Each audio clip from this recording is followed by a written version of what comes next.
और सभी साथियों, आप सभी को जोहार। हम लोग एक्टिविस्टों की सभा में है आज, और हर आदमी अपने में एक आग है। आज ये 2005 से लेकर 2023 तक उस कारवां से लोग जुड़े हैं, तब ये हम लोग विभिन्न जिलों के लोग आज यहाँ बैठे हैं। और वैसे कानून की बात आज हम लोग कर रहे हैं जो कि 8 मई 2020 के बाद से झारखंड में निष्क्रिय हो गया है।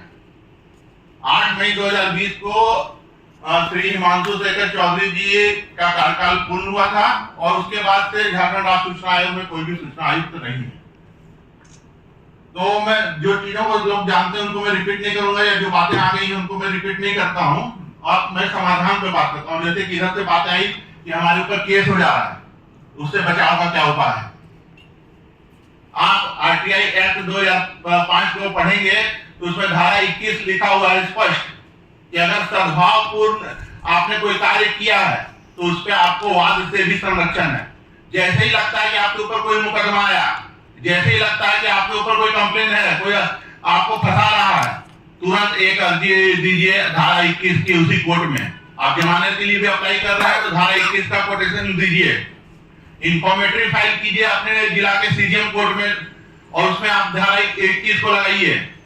आपको निश्चित रूप से आपका केस में आपको लाभ मिलेगा, क्योंकि आप जो सद्भावपूर्ण कार्रवाई कर रहे हैं आरटीआई में, अगर आपने मान लीजिए एसडीओ साहब के ऊपर आरटीआई लगाया और एसडीओ साहब के कलर के द्वारा आपके ऊपर कोई केस हो रहा है, एसडीओ साहब के द्वारा आपके ऊपर कोई केस लाद दिया गया है, तो केस ही नहीं चलेगा, क्योंकि यहाँ पर आपका धारा 21 आपके लिए कवच कुंडल का काम करेगा। लेकिन हम लोग तो वहां जानकारी नहीं है। हमें भी धमकी मिली थी जब हम लोग शुरुआत में इसको काम किए, हमने तुरंत धारा 21 का पिटीशन दिया। राज्य के मुख्य सचिव अशोक कुमार सिंह जी उस समय थे, कोई फिर केस नहीं लगा।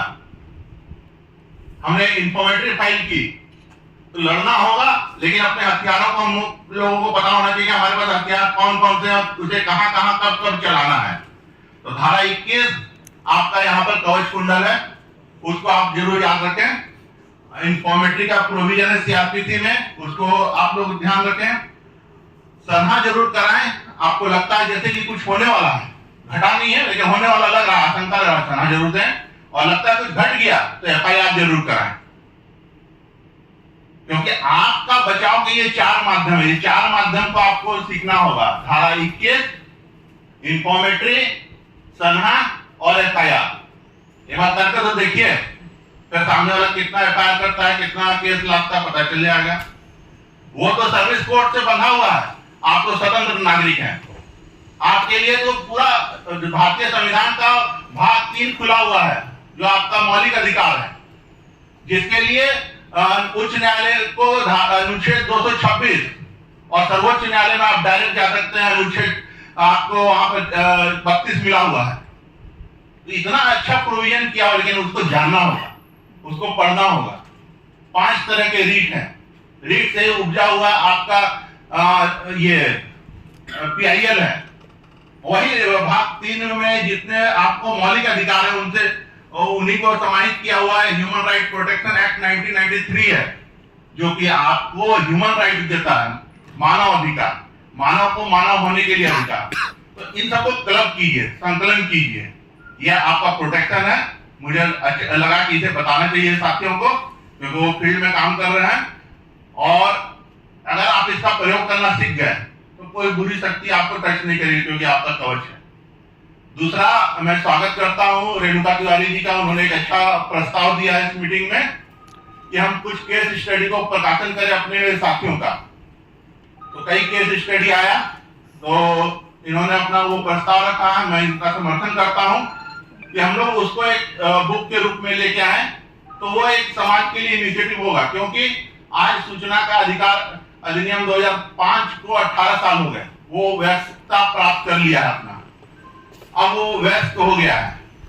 तो आपको लिटरेचर राजीव जी, जो चीजों का आज हमने आपको बताया, अगर ये जन जन तक पहुंच जाए, ये कार्यक्रम चल रहा है, तो सोचिए कोई अधिकारी की हिम्मत नहीं होगी आपके ऊपर केस करने का, कोई आपको डराने नहीं जाएगा, समय लगेगा आपको। तो इन चीजों का व्यापक प्रचार जरूरी है। आधा घंटा। तो आप साथी आए, मुझे बहुत अच्छा लगा, कहने को बहुत बातें हैं। हमने इसका सेक्शन 2 बहुत इंपॉर्टेंट है आरटीआई एक्ट में।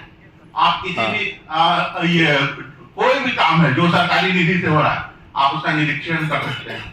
झारखंड का पहला निरीक्षण हमने किया सड़क का, सिमडेगा की सड़क थी, पीएमजीएसवाई की सड़क थी, एकदम उसका आप लोक प्राधिकार के साथ हमने उसका निरीक्षण किया, उसका रिपोर्ट किया, एनपीएम दिल्ली तक आके उसकी जांच की, ठेकेदार ब्लैकलिस्टेड हुआ।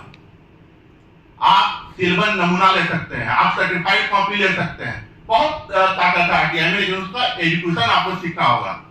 उसको थोड़ा ढंग से पढ़िए और अपने लोगों से चर्चा कीजिए और नई पीढ़ी को तैयार कीजिए, क्योंकि हम इस लाइन पे आ गए हैं और अब हम भ्रष्टाचार को बर्दाश्त नहीं कर सकते हैं, कुव्यवस्था को बर्दाश्त नहीं कर सकते हैं। हमें अलग गलत होता दिखते साथ ही हमारा खून वहां पर फैलता है। उन चीजों को संकलित करने की जरूरत है। जोहार साथियों।